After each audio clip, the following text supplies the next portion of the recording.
गृहीत्वेव देवास्तत्र समागमन। सभी देवता अमृत का कलश लेकर के आए और सुखदेव जी के सामने जाकर के रख दिया। जब उनको पता चला कि महाराज भाई अमृत का कलश कथा के बदले में लेने के लिए आए हैं, वो कहा कि सुखदेव जी महाराज यह कथा श्रवण करा रहे राजर्षि परीक्षित को, तो ये अमृत का कलश लेकर के आए, जाकर के सामने रख दिया कि राजर्षि परीक्षित को इसको पिला देना और इसके बदले में जो कथा अमृत यानी श्रीमद् भागवत कथा अमृत हमको पान करा देना। तो महाराज उसके बाद में जब यह कथा सूत जी महाराज श्रवण करा रहे थे कि देवता लोग इतने स्वार्थी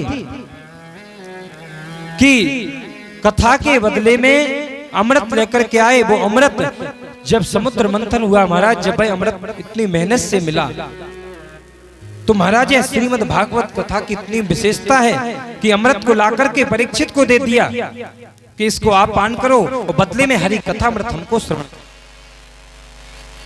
इतने परमार्थी देवता लोग कब से हो गए महाराज।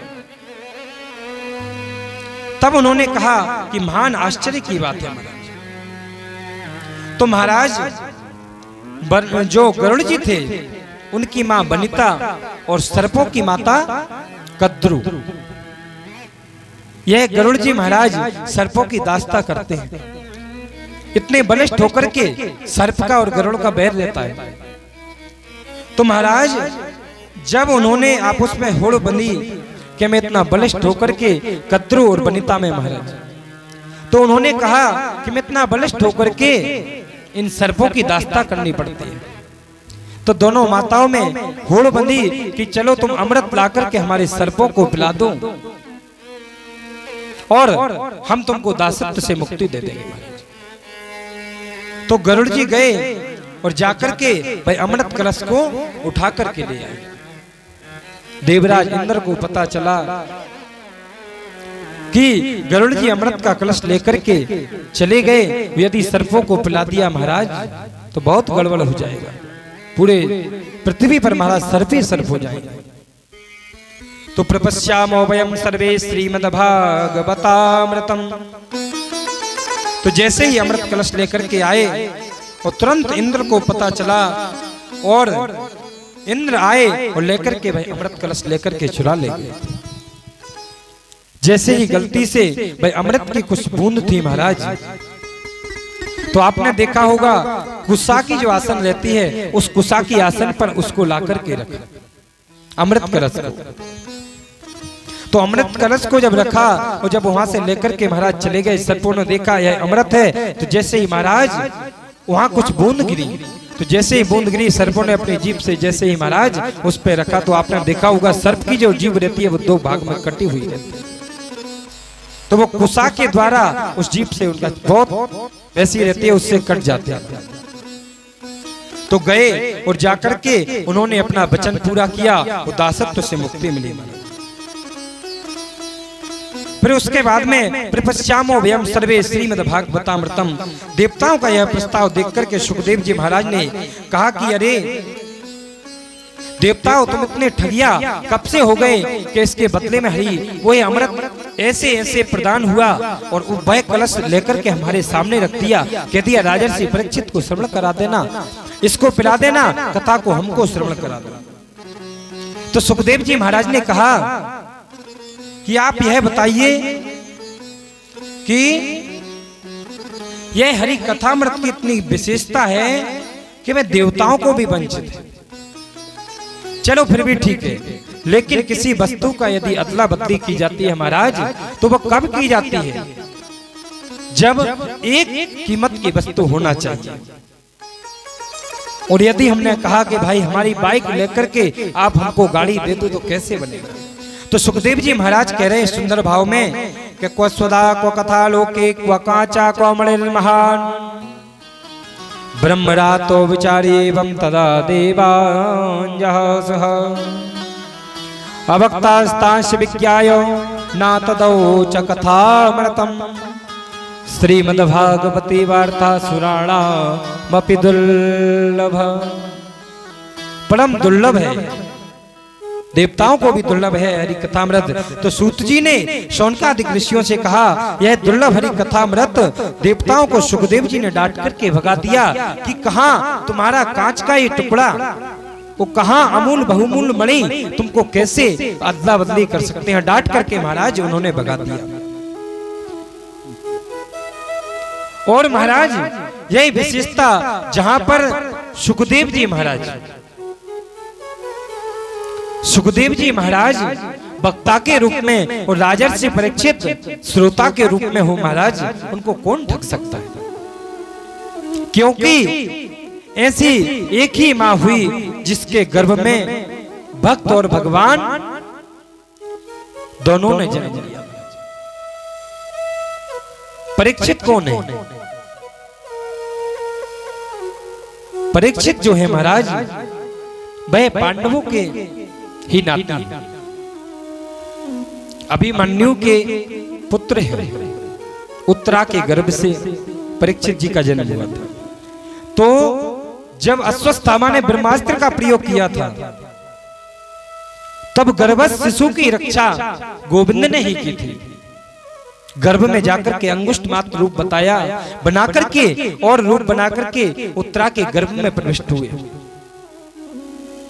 तो महाराज भक्त और भगवान दोनों ही जिस गर्भ में हो उनको कौन ढक सकता है। तो महाराज उसके बाद में उन्होंने जब डांट करके भगाया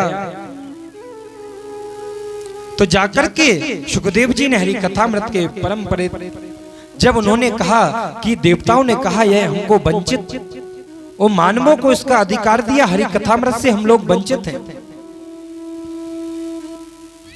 तो सभी देवताओं ने आपस में विचार विमर्श किया और जाकर के ब्रह्मा जी के पास में पहुंचे महाराज। और जाकर के पहुंचते हैं कि चलो पहले परिणाम देखते हैं। यह कथामृत सुनने से परीक्षित का क्या परिणाम निकलता है।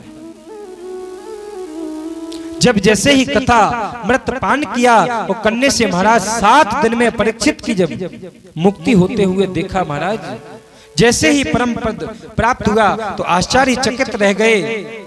तो ब्रह्मा जी तो उन्होंने कहा कि चलो ये देखते हैं, एक तराजू ला करके देखते हैं। उस तराजू पर एक पल्ले पर अनेक धर्म शास्त्रों को रखा महाराज और एक पर श्रीमद् भागवत महापुराण को विराजमान किया। अनेक धर्म शास्त्रों को रखा। धर्म शास्त्रों को रखने के बाद में जैसे ही देखा तो सारे धर्म ग्रंथ जो थे महाराज उनको एक पल्ले पर रखा, श्रीमद् भागवत को एक पल्ले पर रखा। तो महाराज सब धर्म शास्त्र उठ करके ऊपर आ गए, भागवत जी का पल्ला नीचे रह गया। तभी उन्होंने घोषणा कर दी कि श्रीमद् भागवत कोई साधारण पुस्तक नहीं है। श्रीमद् भागवता क्योयम प्रतीक्षा कृष्ण एवं, साक्षात भगवान का स्वरूप ही श्रीमद् भागवत है। गोविंद के जो अक्षर अक्षर में गोविंद का श्यामलता समाई हुई है। किराग्यो मोक्षम तदा वीक्षा पुरा धाता विस्मिता, सत्यलोके तुला मध्वा सौल्य साधनान्यजा। तो महाराज जब परीक्षित को मोक्ष होते हुए देखा तो वह सब जैसे ही पल्ला ऊपर उठा हुआ देखा तो कहने लगे कि लघुन्यानि जातानि गौरवेण महद उत्तदार्षि गणा सर्वे विस्मयं परमं ययो। सभी ऋषिगण सभी देवतागण परम मयम हो गए और सोचने लगे इसकी इतनी बड़ी विशेषता है। सब देवता महान महात्मा आश्चर्यचकित रह गए। उस श्रीमद् भागवत की तुलना अन्य धर्म शास्त्रों के साथ में नहीं की जा सकती है। मेनिरे भगवत रूपम शास्त्रम भागवतम कलो, यह भागवत संहिता कलयुग में कलुषित प्राणी का कल्याण करने वाला ग्रंथ है महाराज। इसकी तुलना अनेक धर्म शास्त्रों से नहीं कर सकते। तो उसके बाद में उन्होंने आगे जाकर के और शौनकादिक ऋषियों को कथा श्रवण कराते हैं। महाराज क्या कथा किस किस ने श्रवण की और कैसे है प्रदान की। भगवत संहिता में आकर के गोविंद विराजमान हो गए तो साक्षात श्री कृष्ण का विग्रह है। तो महाराज यह 7 दिन में कथा कैसे श्रवण करना चाहिए, क्या इसका नियम है और किस किसने भी इस कथा को श्रवण किया। महाराज अनेक लोगों ने कथा को श्रवण किया है। पहले शौनकादि 88,000 ऋषियों ने, सूत जी महाराज ने शौनकादिक ऋषियों को लिए श्रवण कराई। इसके बाद में अब बीच में आप कहेंगे कि महाभारत का प्रसंग कहीं और आएगा, यहाँ कहीं और आ रहा है, लेकिन प्रमाण के रूप से कल से प्राणी के कल्याण करने के लिए घुमा करके कथा को श्रवण कराया। क्योंकि जन्म की कथा भाई किसी को बताना तो पड़ेगा। भाई ये कार्य करने से भाई हमने भूसा बनवाया, वो बनवा करके देखा तो मशीन में देखना पड़ेगा भाई इस मशीन से कैसा भूसा बना। तो महाराज ठीक उन्हीं ने उसी प्रकार से तो उसका उन्होंने दृष्टांत देकर के कहा कि ऐसे मानवों का भी कल्याण हुआ। तो शौनकादिक ऋषियों को सूत जी महाराज ने कथा श्रवण कराई। फिर यहाँ आकर के जब उनका सुखदेव जी का चरित्र यहाँ पर सुनाने लगे तो उन्होंने कहा कि यह 7 दिन में परंपरा महाराज कैसे प्रदान। और सुखदेव जी महाराज गोदोहन काल से ज्यादा कहीं टिकते भी नहीं, लेकिन वह कथा कैसे श्रवण कराई। तो सबसे पहले सूत जी महाराज बताते हैं कि महाराज प्रश्न या सूत जी कहते हैं कि सनत सनंदन सनातन सनत कुमार जो ब्रह्मा जी के जो मानस पुत्र थे, तो उन्होंने इन चारों ऋषियों ने महाराज देवर्षि नारद को यह कथा श्रवण कराई। तो लोग वह कहने लगे महाराज देवर्षि नारद ने कथा को श्रवण कैसे किया, क्योंकि देवर्षि नारद तो 2 घड़ी से ज्यादा कहीं टिकते ही नहीं। तो महाराज वह कहते हैं कि एक समय की बात है कि एकदा ही विशालायाम चत्वार ऋषयो मला शतसंगार्थम समायातो दद्रसुस्तत्र नारदम। एकदा ही विशालायाम चत्वार ऋषयो मला शतसंगार्थम समायातो दद्रसुस्तत्र नारदम। एक समय की बात है, विशालापुरी नाम बद्रीनाथ था। आप लोग गए बद्रीनाथ? नहीं गए? कोई भी गए हो? तो उसका नाम विशालापुरी नाम।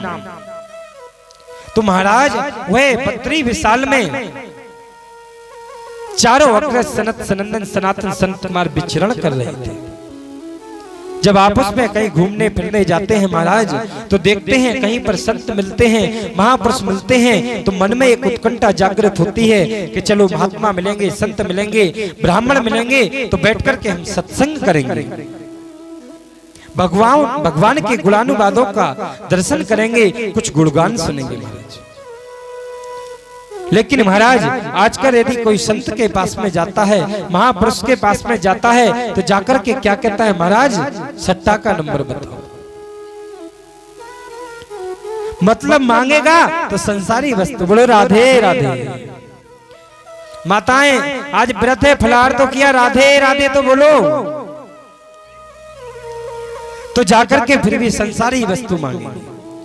तो किस लिए? सत्संगार्थम समाया तो दद्रसुस्तत्र नारदम।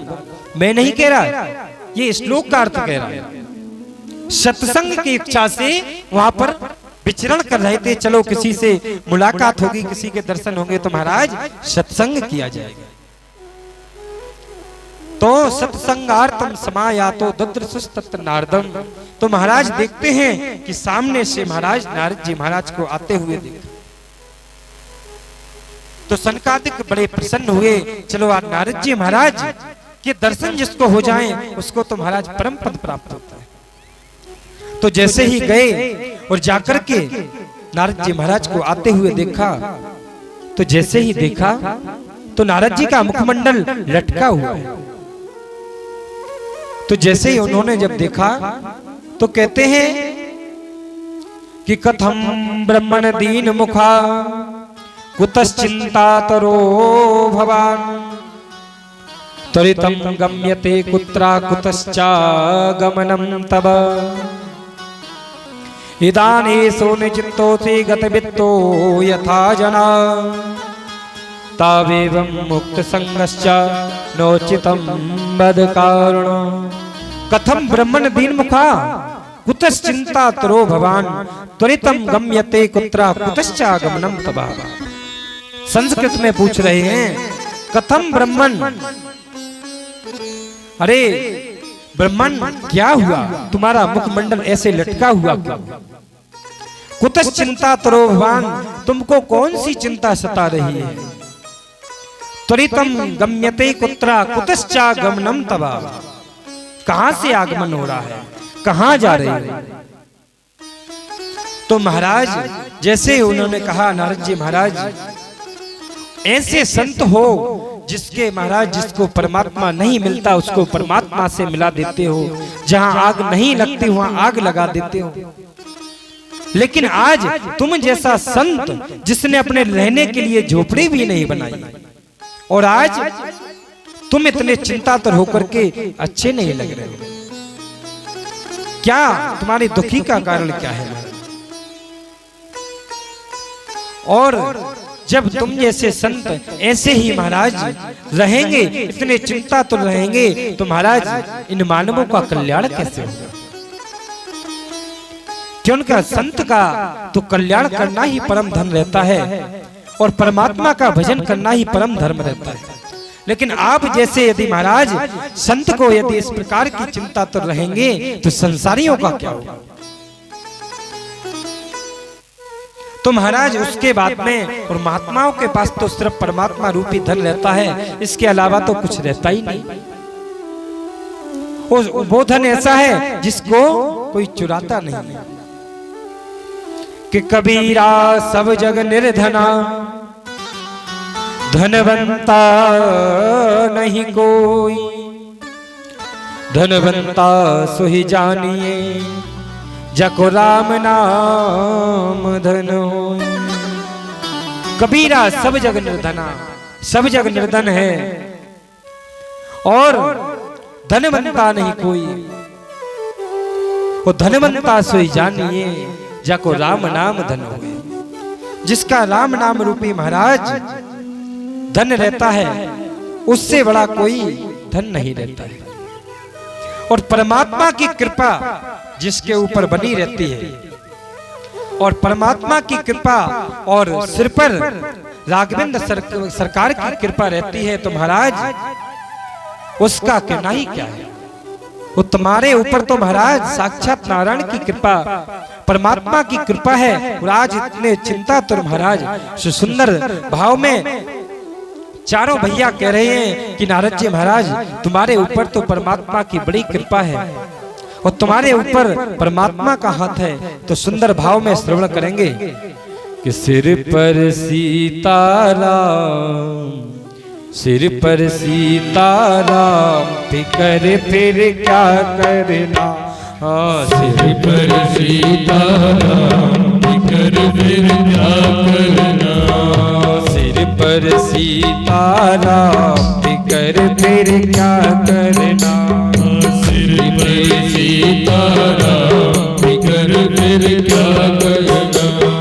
बिगड़े बनेंगे काम, फिकर फिर क्या करना। बिगड़े बनेंगे काम, फिकर फिर क्या करना। जय हो।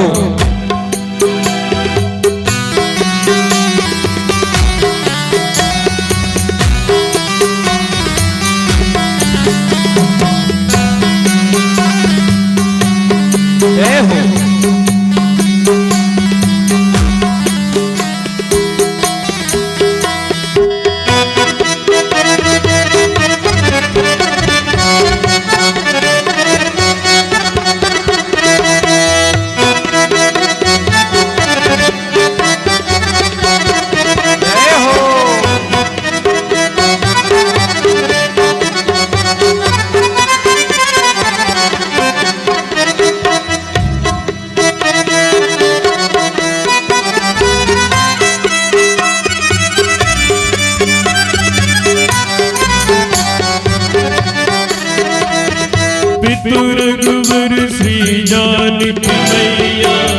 फिर क्यों परेशान हो भैया।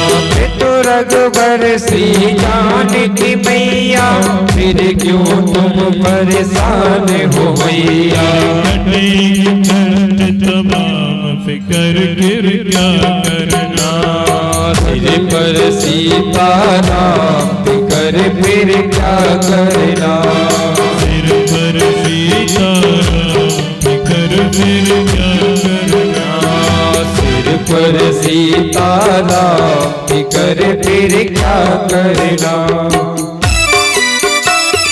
श्री बांके बिहारी लाल की सभी लोग भाव से ताली की सेवा करते हुए जय जय श्री राधे।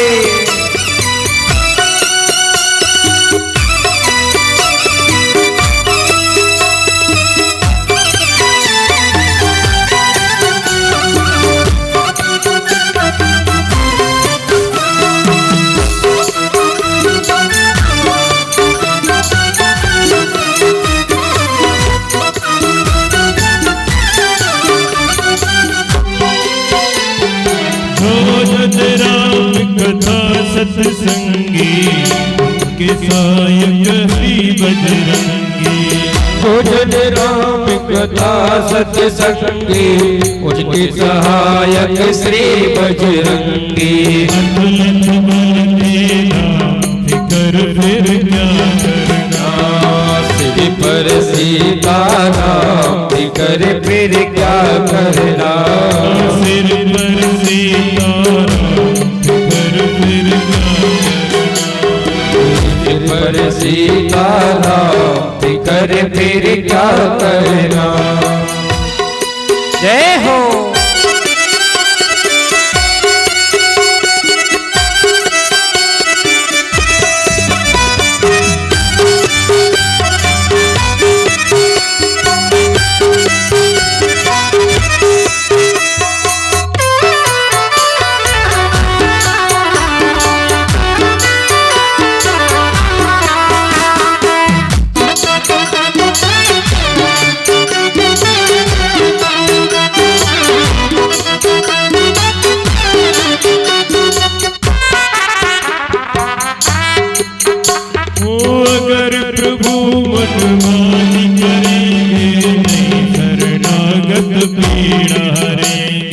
अगर प्रभु मनमान करेंगे नहीं शरणागत पीड़ हरेंगे।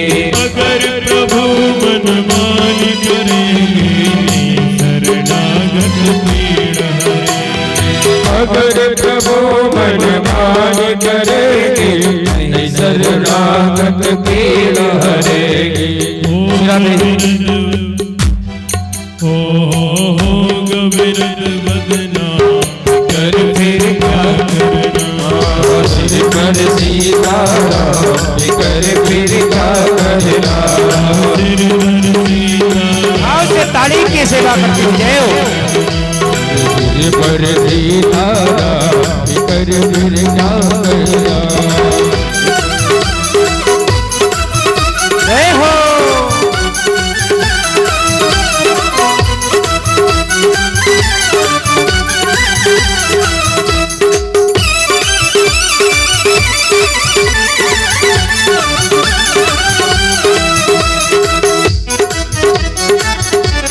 श्री बांके बिहारी लाल की।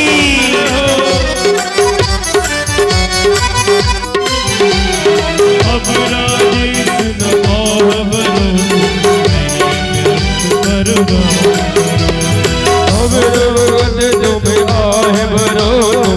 नहीं बेहद परवाह करो तुम। रटो राम जी का नाम फिकर फिर क्या करना।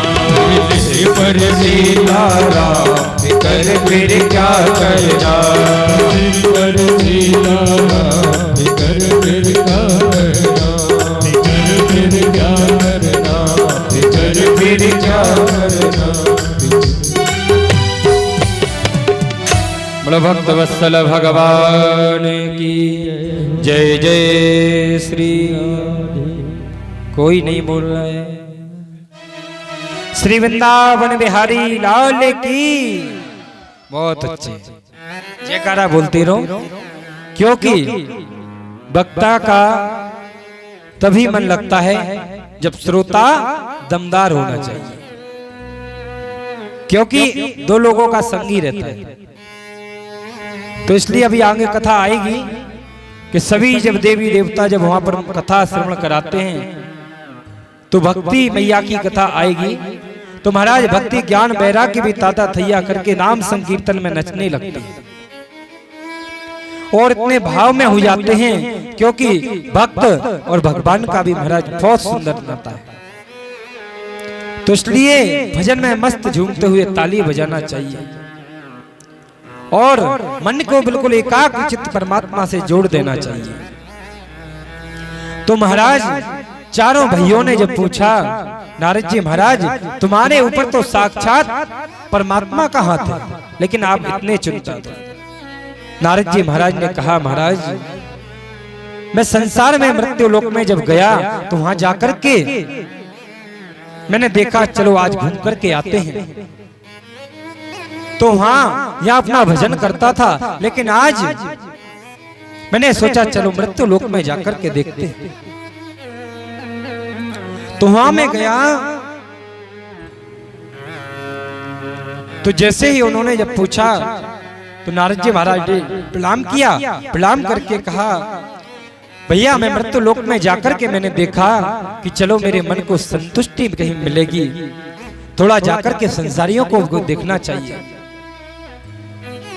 तो लेकिन नारद जी महाराज तुम संसार में गए तो जाकर के तुमको ऐसा कौन सा कष्ट मिल गया जिसके कारण तुम यहाँ आकर के इतने चिंता, तो आप जैसे इतने संत होकर के कैसा हो सकता है। तो नारद जी महाराज ने अपने चारों अग्रजों को प्रणाम किया, प्रणाम करके कहा भैया फिर भी मृत्यु लोक में अनेक जगह गया, एक जगह जाकर के यदि संतुष्टि नहीं मिलती तो चलो मैं जाकर के कहीं और देखते हैं। तो सभी जगह गया। तो नारद जी कह रहे हैं कि बोले उन्होंने कहा महाराज तुम कहीं गए होगे कोई छोटे मोटे गांव में, जहां पर महाराज हो सकते हो कि ऐसी जगह तुम गए हो जहां पर चाय पीने वाले लोग ज्यादा हो, समझ रहे ना चाय। तो महाराज ऐसी जगह कहीं तुम चले गए हो तो जाकर के ऐसी कोई जगह यदि पहुंच जाओगे महाराज जहां संतों की कोई महिमा नहीं, ब्राह्मणों की कोई महिमा नहीं, किसी को कोई माता पिता को भी कुछ नहीं मानते, और ऐसी जगह यदि तुम जाओगे तो महाराज तुमको कौन बैठ करके सत्संग करेगा। क्योंकि हो सकता है चाय का तो एक ऐसा महत्व है महाराज कि चाय यदि किसी ने पी ली तो पी करके महाराज इससे बड़ा कोई बादशाह नहीं। तो उन्होंने उसमें भी एक सुंदर एक भाग में कहा है कि वो तो ऐसे रहते हैं कि उनको जो कहते हैं कि पीते थे जो शराब, पीते थे जो शराब, शराब उनको पी गई, वो तो बर्बाद करने आई थी, बर्बाद करके चली गई। और उसके बाद में भी वही बताते हैं कि महाराज गोविंद नाम का जो अमृत है, राम रूपी अमृत है, उसको श्रवण करना चाहिए, उसको पीना चाहिए। फिर उन्होंने कहा कि जाम पर जाम पीने से क्या फायदा, शाम को पियो सवेरे उतर जाएगी, पीले हरि नाम अरे रसना, जिंदगियों नशे में गुजर जाएगी, जिंदगियों नशे में गुजर जाएगी। तो महाराज हरि नाम का जो अमृत है उसको महाराज एक दिन पियो, 2 दिन पियो, यदि उस तरफ लेकर के यदि जाना है महाराज तो 5 दिन के बाद 6वें दिन उस चीज से दूर हो जाओगे। तो हरि नाम का एक ऐसा अमृत है, जिंदगी में जो उसको पी लेगा महाराज तो जिंदगी उसके उसी नशे में ही गुजर जाएगी। तो महाराज उन्होंने कहा तुम गए होगे कोई ऐसी जगह, तो बोलो नहीं मैं धाम क्षेत्र में गया महाराज। बोले कहां कहां गए, हमको नाम होता। बोलो पुष्करम चा प्रयागम चा काशीम गोदावरीम तथा हरि क्षेत्रम श्री क्षेत्रम श्रीरंगम सेतुवर्धनम एवमादित्य तीर्थेषु भ्रमणात् तस्ततः। एक जगह नहीं गया, पुष्करम पुष्कर जी गया, च प्रयागम च प्रयाग गया, काशीम गोदावरी काशी गया, हरि क्षेत्रम सेतुबंधु रामेश्वर गया, श्री क्षेत्रम अनेक प्रकार की जगह गया, लेकिन मुझे कहीं शांति नहीं मिली। उसके बाद में महाराज फिर मैंने देखा कि जाकर के जब मैं देखता हूं पाखंड निर्ताशंतः समस्त भूमंडलों पर गया, कहीं शांति मुझे नहीं प्राप्त हुई। तो मैंने जाकर के देखा कि चलो संतों को पास में चलते हैं महाराज। तो जाकर के एक जगह गया तीर्थ में, वहां जाकर के मैंने पूछा, क्योंकि कलयुग में संतों का सम्मान बहुत कम हो गया महाराज, और संत हो भी गए तो कई संत पाखंड की तरह चले गए। तो महाराज एक जगह जाकर के मैंने पूछा कि कृपया करके ये बताइए ये बंगला किसका बना हुआ? तो महाराज वहां जाकर के पूछा तो उन्होंने कहा महाराज किसका? बोले त्यागी संत जी का बना हुआ। त्यागी का मतलब सब कुछ त्याग करके भगवान का भजन करे। बोले बंगला त्यागी जी का बना हुआ। ओ महाराज आगे चल के मैंने देखा, मैंने पूछा कि ये बताइए कि महाराज ये शोर कहाँ हो रहा है? बोले शोर मौनी महाराज के आश्रम में, जो मौन धारण करते हैं शोर वहां हो रहा है। और महाराज फिर मैं और आगे गया तो वहां जाकर के मैंने देखा कि ये बच्चे किसके खेल रहे हैं महाराज। तो वहां से जवाब मिलता है कि महाराज ब्रह्मचारी जी। तो महाराज संत भी पाखंड की तरह चले गए। तो मैं गया था तो उन्होंने कहा कि तपसी धनवंत दारिद्र ग्रही कलिको तुक जात न तात कहीं। संतों के पास जाकर के मैंने देखा कि चलो मेरा मन असंतुष्ट नहीं होगा। वहां जाकर के देखा तो ये विडंबना महाराज। फिर और आगे पहुंचा, भैया थोड़ी इसकी आवाज बढ़ाओ। तो वहां आकर के जब देखा तो चलो मैंने सोचा ठीक है कि संसारियों के पास चलकर के देखना चाहिए।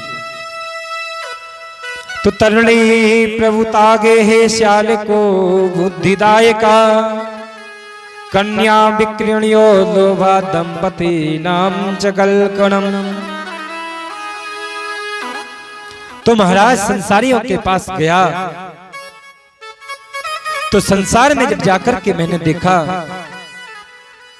कि महाराज कोई व्यक्ति तो ऐसा है कि धर्म करता है तो सारे लोगों को जताता है मैंने यह कार्य किया, और कोई व्यक्ति यदि कोई ऐसा पाप काम यदि करता है तो कोशिश करता है कि पड़ोसी भी ना देख ले।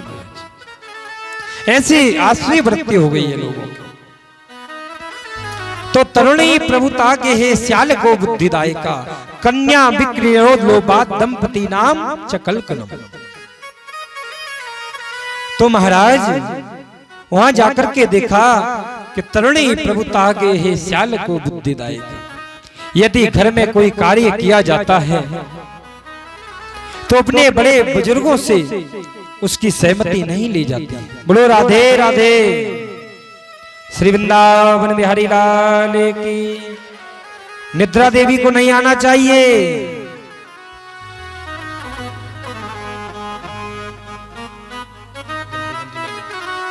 तो महाराज यदि किसी प्रकार का सलाह मशवरा लिया जाता है तो महाराज वहां जाकर के देखा कि बुजुर्गों का माता पिता का सम्मान कम हो गया, कोई राह ही नहीं लेता। उसके बाद में जब महाराज जब सलाह नहीं लेता तो उसमें भागवत कह रही कि कन्या विक्रणियो लोभा दंपति नाम चकलकलम। सलाह मशवरा यदि लेना है तो ससुराल से साले को बुलाया जाता है, श्याल को बुद्धिदायक। और मामा जी, मामा शकुनी थे, वो भी साले थे। तो महाराज ससुराल से साले को बुलाया जाता है, सराय मशवरा दिया जाता है कि हम यह कार्य को कर रहे हैं। तो हमारे ब्रज में मतलब वृंदावन में एक कहावत है कि महाराज दीवाल है, दीवाल में यदि ज्यादा अलवारी हो जाएंगी तो महाराज दीवाल कमजोर हो जाती है। कि दीवाल बिगाड़े आरो और घर बिगाड़े सारो। तो महाराज यह भागवत का श्लोक कह रहा है, साल को बुद्धिदायक, बुद्धि यदि लेना है तो साले साहब के लेते हैं। कन्या विक्रियो लोभा दंपति नम चकल करम। कन्याओं का जो लड़कियों की शादी करते हैं, कलुषित प्राणियों की वृत्ति सबकी एक समान नहीं। कन्या विक्रियो लोभा दंपति नाम चकल करम। कन्याओं की शादी नहीं, अभी सौदे हो रहे हैं। क्योंकि हम जाते हैं जहां पर सौदा हो गया, कहा नहीं 4 लाख नहीं 8 लाख चाहिए। बोले लड़के को पढ़ाया, नौकरी लगवाई, जीवन पर्यंत जितना महाराज खर्चा हुआ पूरा खर्चा लड़की के बाप से लेंगे।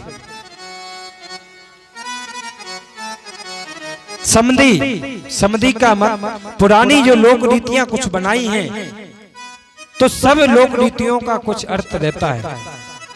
ससुर समधी, ससुराल किसको बोलते हैं? जो सास से स्टार्ट हो सास से ही एंड हो। तो महाराज समधी का मतलब सम यानी दोनों की बुद्धि एक हो जाए उसको बोलते हैं समधी। अब तो महाराज सौदा पटा नहीं पटा, पैसे किसी ने ज्यादा दिए रिश्ता वहां कर देते हैं। कन्याओं का क्रय विक्रय हो रहा है, करना पड़ रहा है। क्योंकि नहीं होगा, हर बाप सोचता है अपनी पुत्री की शादी करूं तो ऐसे घर में करूं महाराज, चाहे हो सकता आदि जमीन बिक जाए लेकिन बच्ची को कभी कष्ट नहीं होना चाहिए। और उसके बाद में भी महाराज पूरा खर्चा उनसे लिया जाता है। यदि खर्चा नहीं दे पाते हैं तो महाराज रिश्ता कैंसिल। कन्या विक्रो लोभा दंपति नाम चकल कनम। तो महाराज उसके बाद में जब गए कोई धर्म कार्य करता है तो सराय मसूरा साले को बुलाया जाता है। तो माता पिता से कुछ पूछा भी नहीं जाता है और ज्यादा से ज्यादा होता है। तो उसके बाद में क्या होता है, फिर माता पिता का सम्मान तो छोड़ो, यदि एक बार पढ़ाई लिखाई करवा दी, वो घर में श्रीमती जी आ गई तो आने के बाद में घर की गृह लक्ष्मी, घर की बहू को बोलते हैं। माता के बाद में घर में बहू आ जाती है, गृह लक्ष्मी रहती है, क्योंकि उनका भार उनको सौंप दिया जाता है। लेकिन इसका मतलब ये नहीं कि माता जी के नाम 2 बीघा जमीन भी नहीं रही, पूरा नाम करवा लिया और पता चला कि अब ये कर भी क्या सकते हैं। तो या तो तीर्थ स्थान भेज दिया जाता है या खेत पे बैठा दिया जाता है, क्योंकि जो कुछ था सब ले लिया। और सराय मशवरा की बात तो ठीक है, खाने के लिए भोजन मिल जाए तो बहुत बड़ी बात है। तो महाराज माता पिता का सम्मान भी नहीं हो रहा है। तो वहां जाकर के जब संसारियों की ईश्वरी वृत्ति हो गई महाराज, तो एक कथा से मैं अवगत कराता हूं कि देखो परमात्मा का भजन करो, करना चाहिए। परमात्मा का स्मरण करो, दान पुण्य इत्यादि करो, करना चाहिए। लेकिन माता पिता अपने वरिष्ठ जो बुजुर्ग लोग हैं उनका भी सम्मान करना चाहिए, उनका आशीर्वाद लेना चाहिए। क्योंकि जो पूर्वज होते हैं उन पूर्वजों का आशीर्वाद, कई लोग पितृ आशीर्वाद, पूर्वजों की दुआएं। तो महाराज पूर्वजों की दुआएं नहीं है, घर में बड़े बूढ़ों का सम्मान नहीं है, माता पिता का सम्मान नहीं है। मंदिर में जाकर के आप कितना लाखों रुपए का भी खर्च कर दो तो महाराज आपका परमात्मा स्वीकार नहीं करता। क्योंकि ये मैं नहीं कह रहा हूं, ये श्रीमद् भागवत कहता है। एक सुंदर भाव में कवि ने वर्णन किया है कि मंदिर में ना मिलेंगे, गुरुद्वारे ना मिलेंगे, घर में ही बैठे ये तेरे भगवान, कर ले माँ को प्रणाम, अपने पिता को प्रणाम। मंदिर मस्जिद में नहीं मिलते महाराज, घर में ही परमात्मा स्वरूप बैठे हुए हैं। और जो घर में महाराज कहीं मंदिर नहीं जाना चाहिए, कहीं भी नहीं जाए, एवं अपने पूर्वजों का सेवा करता है, माता पिता की सेवा करते हैं महाराज, तो मंदिर यदि नहीं जा पाते, ये नहीं कह रहा हूं कि नहीं जाना चाहिए, लेकिन मंदिर में ना मिलेंगे, गुरुद्वारे ना मिलेंगे, घर में ही बैठे हैं तेरे भगवान, कर ले माँ को प्रणाम, अपने पिता को प्रणाम। तो पूर्वजों का आशीर्वाद, और माँ एक ऐसी माँ है जो माँ कभी अपने पुत्र के लिए, दुर्गा सप्तशती में कहते हैं, कुपुत्रो जाए तो कुचित कुमाता न भवति, पुत्र कुपुत्र हो सकता है पर माता कुमति कभी नहीं हो सकती। तो देखो, माता पिता का सम्मान करना चाहिए, मंदिर भी जाना चाहिए, लेकिन पता है कि माता पिता घर पर पड़े हुए हैं, पानी पीने के लिए नहीं दे रहे और जाकर के हजारों का दान मंदिर में कर रहे हैं, तो महाराज परमात्मा उसको स्वीकार नहीं करता। ये मैं प्रमाण देता हूं। तो यह सुंदर कथा के द्वारा एक श्रवण कराता हूं कि संसार में रहो, परमात्मा का भजन करो, माता पिता की सेवा करो, इससे बड़ा कोई आशीर्वाद नहीं। तो महाराज एक माँ थी और एक उनका छोटा बेटा था। एक बेटा था, बचपन में वह गिल्ली डंडा खेल रहा था और अचानक गिल्ली लगने से उसकी आंख चली गई। छोटा था, माँ ने अपनी एक आंख निकाल के उस बच्चे को दे दी और वह नेत्र बच्चे को दे दिया। महाराज धीरे धीरे धीरे धीरे उस माँ ने अपने उस पुत्र को पढ़ाया और पूरे जीवन भर लोगों के उड़ाने सुनते रहे, ये काना मिलती है, इसकी आंख नहीं है, इसको देखने से महाराज अपशगुन होता है, अनेक प्रकार की अवगाली सुनती रही अपने पुत्र के लिए। धीरे धीरे धीरे महाराज वह पुत्र बड़ा हो गया, उसकी पढ़ाई लिखाई करवाई, पढ़ाई लिखाई करवाने के बाद में महाराज एक अधिकारी बन गया, गांव क्षेत्र में रहा और वह बूढ़ी माँ हो गई। तो महाराज इतनी बूढ़ी हो गई कि अब तो उससे चला भी नहीं जाता।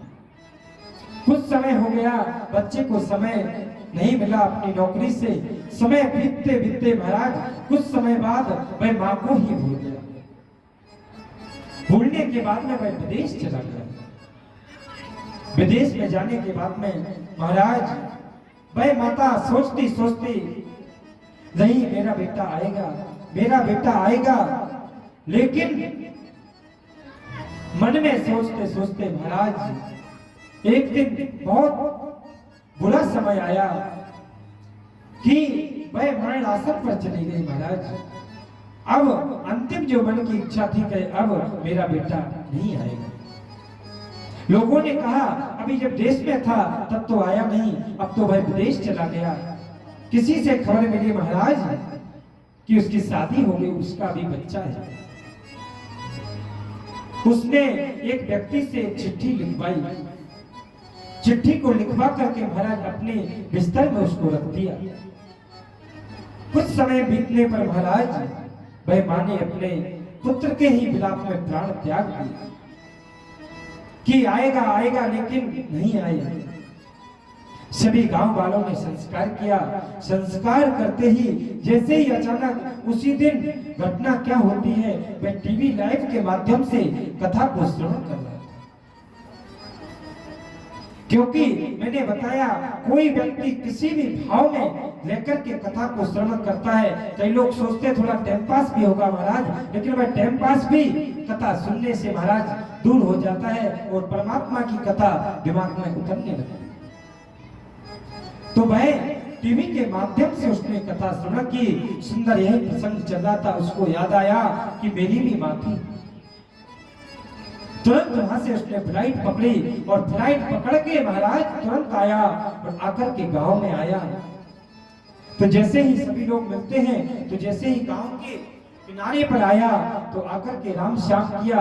महाराज सभी लोगों ने विचार विमर्श किया कि ऐसा पुत्र है जिसे अपनी एक इकलौती माँ का भी नहीं हुआ, अंतिम समय तक भी ये नहीं आया। आया धीरे से, जैसे ही उस माँ की झोपड़ी में आया तो आकर के जैसे ही रोने लगा, और जैसा ही रोया बिस्तर पर बैठ कर के एकदम ऐसा हाथ रखा और रोने लगा। और जैसे ही रोया तो महाराज उस पर आवाज हुई, एकदम आवाज हुई, और वहां से आवाज आई, बेटा तू मत रो, मुझे पता चल गया कि तू बहुत बड़ा अधिकारी बन गया और तेरी शादी हो गई, बच्चे हो गए। बेटा मेरे मन में सिर्फ एक उत्कंठा रही, जिससे कि मैं तुझे लास्ट समय देख न सकूं। और तू कहता था माँ तेरी ये आंख कैसे फूटी, आंख कैसे फूटी। बेटा तू फिर भी चिंता मत करना, क्योंकि जो तेरी आंख है वह दाहिने तरफ की जो तेरी आंख है महाराज, वही आंख मैंने बचपन में तेरी गिल्ली डंडा खेलने से आंख फूट गई थी। बचपन से तू जब भी मुझसे पूछता था मैं नहीं बताती थी, लोगों की उड़ाने सुनती रहती थी। और आज मैं बेटा तो बिल्कुल चिंता मत करना, आज भी मैं तेरे साथ हूँ। ये दाहिनी तरफ की जो आंख है, इस आंख के रूप में बेटा तेरे साथ हूँ। जब महाराज इसको उसने श्रवण किया, फूट फूट करके वह रोने लगा कि माँ मुझसे बहुत बड़ी गलती हो गई। तो महाराज इस प्रकार से जब उसने इसको श्रवण कराया तो कहते हैं कि पूर्वजों का आशीर्वाद कुपुत्र जाए तो कुछ तभी कुमाता नवगति। और इसी में बताते हैं, एक और ऐसी कथा आती है कि एक व्यक्ति था, एक व्यक्ति से जाकर के किसी देवी जी ने कहा कि जाओ माँ का कलेजा लेकर के आओ। तो महाराज खंजर लिया, माँ का कलेजा हाथ में लेकर के आ गया और रास्ते में आना था, अचानक गिरा, फिर भी माँ के उस कलेजे से आवाज आई, बेटा कहीं तुझे चोट तो नहीं लगी। तो महाराज माँ बाप तो वो होते हैं, बुजुर्ग वो होते हैं जिनका आशीर्वाद यदि तुम्हारे ऊपर है तो महाराज जीवन में आपका